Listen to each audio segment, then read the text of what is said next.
Time और technology, time तो आपको पता है टाइम और टेक्नोलॉजी क्या होता है, ये दोनों बहुत ही ज़रूरी, बहुत ही सिग्निफिकेंट इम्पॉर्टेंट फैक्टर्स हैं जो कि हाँ वही चेंज करते हैं सब्सटेंसेस को रिसोर्सेज में, जो चीज़ें हमारे पास अवेलेबल है उनको रिसोर्सेज में। दोनों ही जो है हमारी लोगों की जो है नीड्स से रिलेटेड हैं। लोग खुद ही एक इम्पॉर्टेंट रिसोर्स है, ठीक है, हम खुद ही एक इम्पॉर्टेंट रिसोर्स है। कैसे? हमारे आइडियाज़, हमारी नॉलेज, इन्वेंशंस, डिस्कवरीज, ये सब भी तो क्या करती हैं, that leads to the creation of more resources. तो सब मिलकर क्या बनती है, और रिसोर्सेज क्रिएट होती हैं। हर एक डिस्कवरी इन्वेंशन क्या करता है, हर एक दूसरा इन्वेंशन करता है। और ये जो जैसे डिस्कवरी ऑफ फायर है, जैसे आग जलाने का जब ये इन्वेंशन हुआ तो उससे क्या हुआ, इससे कुकिंग की प्रैक्टिस स्टार्ट हुई एंड और प्रैक्टिसेस भी स्टार्ट हुई। जैसे व्हील का जब इन्वेंशन हुआ सो इससे क्या हुआ, फिर नए नए मोड्स आ गए ट्रांसपोर्ट के, टेक्नोलॉजी हाइड्रो इलेक्ट्रिसिटी क्रिएट कर दी, है ना, एंड वो एनर्जी में कन्वर्ट हो गई, वाटर फ्लो करने लगी। सो ये सारी चीज़ें, ठीक है। उसके बाद नेक्स्ट हमारा आ जाए टाइप्स ऑफ रिसोर्सेज। ये रिसोर्सेज क्या होते हैं तो जान लिए, पर ये होते किस किस टाइप के, कैसे इनको क्लासीफाई किया गया है, ठीक है। सो इनको क्लासीफाई किया है नेचुरल, ह्यूमन मेड और ह्यूमन, ठीक है। नेचुरल रिसोर्सेज तो वो होते हैं जो हमें नेचर से मिलते हैं, ठीक है, उनमें कोई मॉडिफिकेशन नहीं होता, मतलब हमारा उसमें कोई हाथ नहीं होता। जो एयर, जो सांस हम ले रहे हैं, हवा जो है, जो वाटर है रिवर्स में, लेक्स में, सॉइल्स हैं, मिनरल्स, ये सारे हमारे नेचुरल रिसोर्सेज हैं। ये सारे इनमें से रिसोर्सेज जो हैं ये सब फ्री गिफ्ट है नेचर का, एंड इनको हम डायरेक्टली यूज़ कर सकते हैं। कुछ केसेस में तो टूल्स और टेक्नोलॉजी की ज़रूरत पड़ती है नेचुरल रिसोर्स को बेस्ट बनाने में, है ना। नेचुरल रिसोर्सेज को डिफरेंट ग्रुप्स में बांटा गया है, उनके लेवल ऑफ डेवलपमेंट, उनका डेवलपमेंट का क्या लेवल है, उनका ओरिजिन, उनका यूज़, उनका स्टॉक, उनका डिस्ट्रीब्यूशन वगैरह, ठीक है। सो ये उनके डेवलपमेंट के बेसिस पे उनको और रिसोर्सेज को यूज़ किया गया है दो ग्रुप्स में, एक्चुअल रिसोर्सेज और पोटेंशियल रिसोर्सेज। एक्चुअल रिसोर्सेज वो रिसोर्सेज होते हैं जिनकी क्वांटिटी पता है, नोन है, ठीक है। ये रिसोर्सेज जो हैं ये प्रेजेंट है।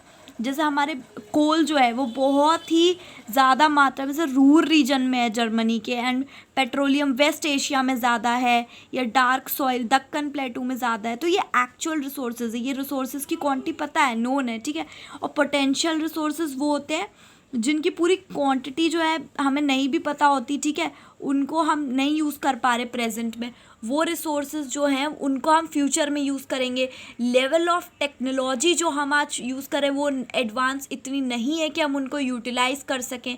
यूरेनियम को जैसे लद्दाख में पाया गया है, एंड उसके तो ये पोटेंशियल रिसोर्स का एग्जांपल है, क्योंकि ये सब फ्यूचर में यूज़ होगा, ठीक है, फ्यूचर में आने वाले टाइम में। हाई स्पीड विंड्स, ये सारी चीज़ें पोटेंशियल रिसोर्स हैं, है ना।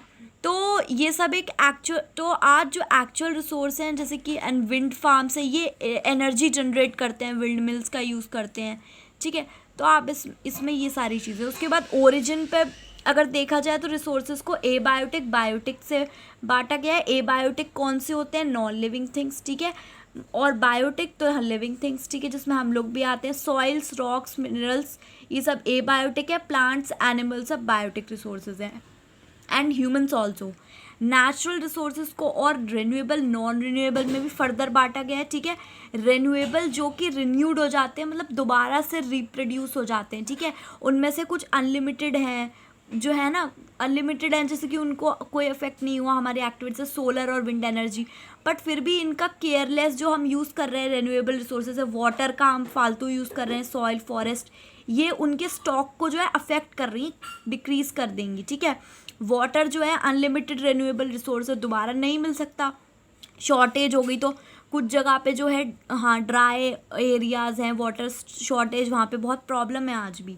और नॉन रिन्यूएबल रिसोर्सेज वो होते हैं जिनका लिमिटेड स्टॉक है, कि हाँ इनका अगर स्टॉक एक बार एग्जॉस्ट हो गया सो इनको हज़ारों साल लगते हैं बनने में, रिप्लेनिश होने में, एंड ये पीरियड जो है ये ह्यूमन लाइफ से भी ज़्यादा होता है।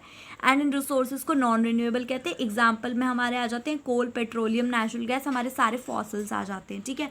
और डिस्ट्रीब्यूशन के रिसोर्सेज में यूबिक्विटस और लोकलाइज, ठीक है, रिसोर्सेज जो कि हर जगह हमें मिल जाते हैं, लाइक एयर जो हवा है हम ब्रीथ कर रहे हैं वो यूबिक्विटस है, मतलब वो हमें हर जगह मिल जाती है, ठीक है। But those which are found only certain places, जो हमें कुछ ही जगहों पे मिलते हैं कि हाँ भाई इन्हीं पर्टिकुलर जगहों पे मिलेंगे, कॉपर, आयरन ओर, ठीक है। सो वो सब हमारे लोकलाइज्ड हैं, ठीक है। और जो नेचुरल रिसोर्सेज का डिस्ट्रीब्यूशन है वो डिपेंड करता है उनके फिजिकल फैक्टर्स, लाइक क्लाइमेट कैसा है, ऑल्टीट्यूड कैसा है, ठीक है। ये जो है ये कभी ये अनइक्वल भी हो जाता है क्योंकि बहुत सारे ऐसे फैक्टर्स होते हैं जो डिफर करते हैं। Okay, so thank you so much.